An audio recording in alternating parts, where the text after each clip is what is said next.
नमस्कार, जय हिंद दोस्तों। स्वागत है आप सभी का अपने परिवार साथी एजुकेशन अड्डा पर। और आज की इस वीडियो में हम लोग बात करने वाले हैं तमाम डाटा का एनालिसिस करने के बाद कि इस बार एसएससी जीडी का कट ऑफ क्या रह सकता है।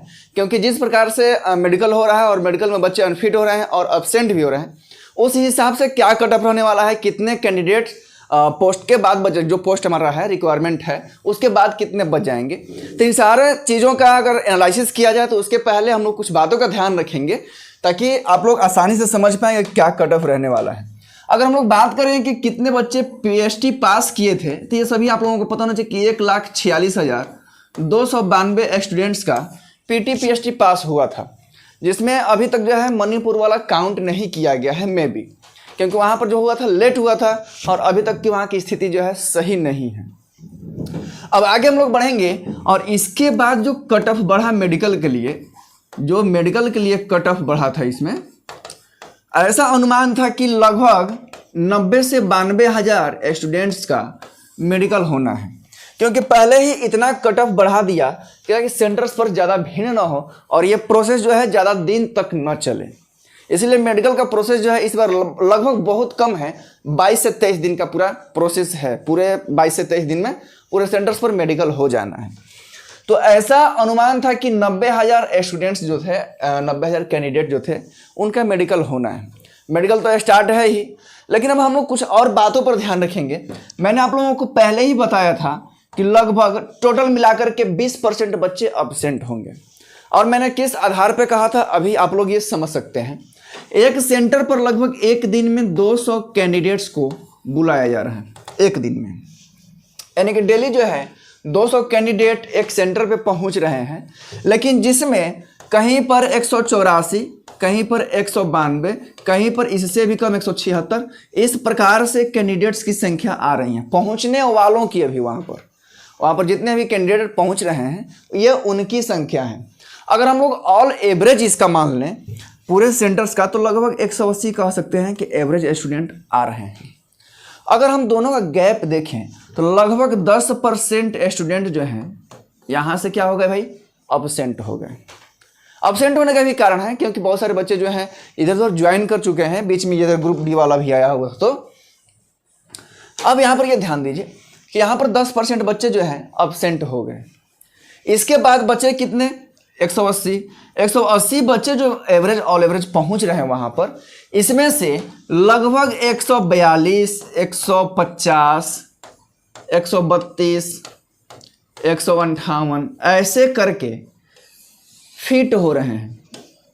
ये भी तो अभी आंकड़ा बहुत जगहों का इससे भी कम है, काफ़ी जगह का इससे भी कम है। कहीं कहीं तो 100 में से 32 बच्चे भी पास हो रहे हैं, क्योंकि वहाँ पर जो है बहुत सारे फ्रॉड में पकड़ा जा रहे हैं, बहुत सारे ऐसे डॉक्यूमेंट्स बनवा लिए हैं, बहुत सारे बच्चे जो है फिजिकली अनफिट हैं।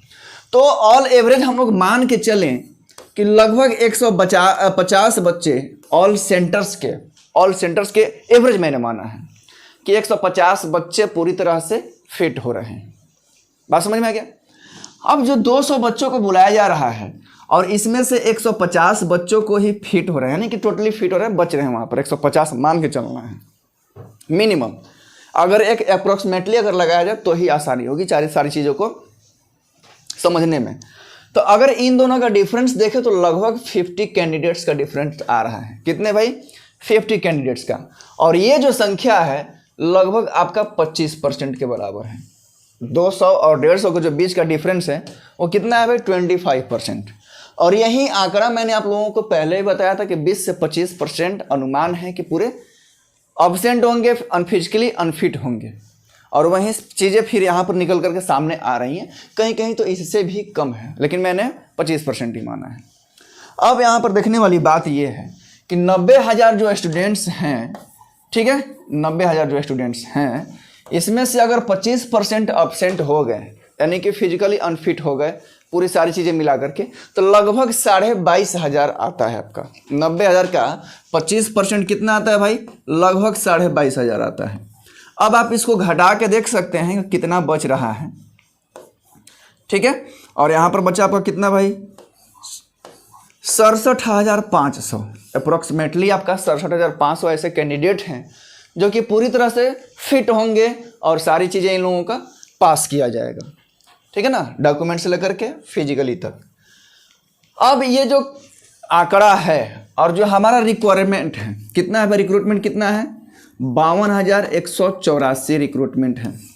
एक चीज़ आप लोग अपने माइंड में अभी भी बैठा लीजिए कि जितनी पोस्ट की वैकेंसी हमेशा निकलती हैं, ठीक है, उतना हमेशा फुलफिल नहीं होती है, कभी 2,000 3,000 खाली रह जाता है, ये हमेशा है। अब ये क्यों है ये हमें भी नहीं पता है, ये तो भाई राज जो है वो वहीं वाले बताएंगे, ऑर्गेनाइजेशन वाले ही बताएंगे कि इस राज का राज क्या है।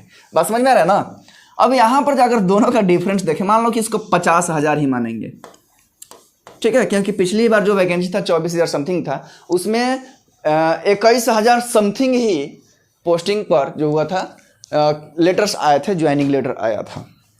और यह हमेशा होता रहता है कि 2-3 हज़ार हमेशा खाली रहता है, हमेशा, ठीक है। तो अब यहाँ पर जो है 50,000 हमने मान लिया, इन दोनों में डिफरेंस कितने का है भाई, लगभग 18,000 मान लेते हैं ज़्यादा से ज़्यादा। अब ये निष्कर्ष यहाँ पर ये कैलकुलेशन निकलता है कि अभी ऐसे बहुत सारे कैंडिडेट्स हैं जो कि पॉइंट पर नंबर लेकर के लड़ रहे हैं, किसी का 1 नंबर ज़्यादा है, किसी का 2 नंबर ज़्यादा है, किसी का 3 नंबर ज़्यादा है, और मार्क्स भी इतना पिक पर पहुँच गया है कि अगर 1 नंबर अगर किसी का बढ़ाया जाए तो लगभग 2 से 3 हज़ार बच्चे पीछे छूट जाएंगे। 1 मार्क्स अगर बढ़ाया जाए तो भी 2 से 3 हज़ार बच्चे छूट जाएंगे। बहुत सारे बच्चे पॉइंट पे फाइट कर रहे हैं, 1 नंबर पे फाइट कर रहे हैं, 1 पॉइंट समथिंग पे फाइट कर रहे हैं। अगर इसको 18,000 बच्चे को, अगर यहाँ पर जो कैलकुलेशन निकल के आ रहा है, इतने बच्चों को अगर आउट करना रहेगा तो कितना ये बढ़ाएगा। और इधर से भी ध्यान से रखिए कि पीछे से भी इतना बढ़ा दिया है मार्क्स को कि अभी बहुत, अगर माइनर में बढ़ाएगा तो मेजर संख्या निकल जाएगी। माइनर अगर पॉइंट बढ़ाता है तो मेजर संख्या बच्चों की निकल जाएगी। तो उम्मीद है कि आप लोगों का 3 से 4 नंबर तक अगर बढ़ाता है तो ये सारे जो कैंडिडेट हैं 18,000 ये आउट हो जाएंगे। अगर 3 से 4 नंबर, मैक्सिमम 4 नंबर, इसके बाद इससे ज़्यादा जिन बच्चों का, जिन भी कैंडिडेट्स का, जिन भी साथी का इससे ज़्यादा अगर मार्क्स हैं, +5 है, इसमें हम लोग +4 भी काउंटिंग कर सकते हैं, लेकिन 3 तक मैं काउंटिंग नहीं कर सकता हूँ अकॉर्डिंग टू द कैलकुलेशन। बात समझ में आ रहा है ना।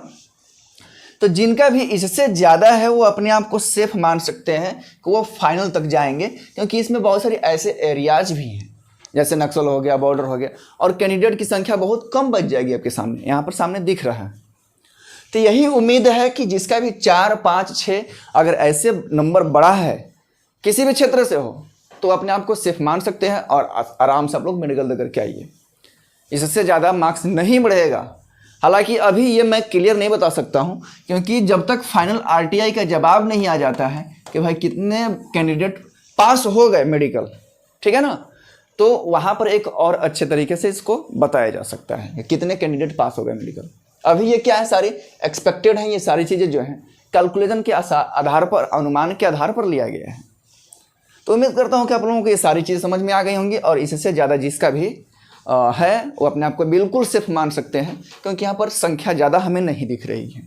इसके साथ ही एक और आप लोगों को मैं ज़रूरी सूचना दे दूँ कि अगर आपके घर में भाई बहन हो छोटे छोटे, जो कि क्लास 6 में जैसे नवोदय का एंट्रेंस होता है, उसी प्रकार से सैनिक स्कूल का भी एंट्रेंस होता है, इसके साथ CHS का भी एंट्रेंस होता है, तो हमारा जो सेकंड चैनल है PKD एजुकेशन हब, वहाँ पर जाकर आप लोग देख सकते हैं। साथ ही हमारा जो ऐप है वो प्ले स्टोर पर उपलब्ध है, या उस चैनल के जो वीडियोज हैं उनके डिस्क्रिप्शन में इसका लिंक उपलब्ध है। आप लोग वहाँ से डाउनलोड करके और अपने भाई बहन की तैयारियाँ करा सकते हैं, क्योंकि बहुत सारी चीज़ों का फॉर्म आ चुका है। तो अधिक जानकारी के लिए अगर आप लोगों को कोई डाउट रहता है तो यहाँ पर 2 नंबर्स दिए गए हैं, आप यहाँ से कॉन्टेक्ट कर सकते हैं। फिर मिलते हैं आप लोगों से नेक्स्ट वीडियो में। अगर आप लोगों को वीडियो समझ में आया हो तो आप लोग लाइक कर देंगे, और चैनल पर पहली बार आए होंगे तो सब्सक्राइब करके जाएंगे। फिर मिलते हैं आप लोगों से नेक्स्ट वीडियो में, तब तक के लिए जय हिंद।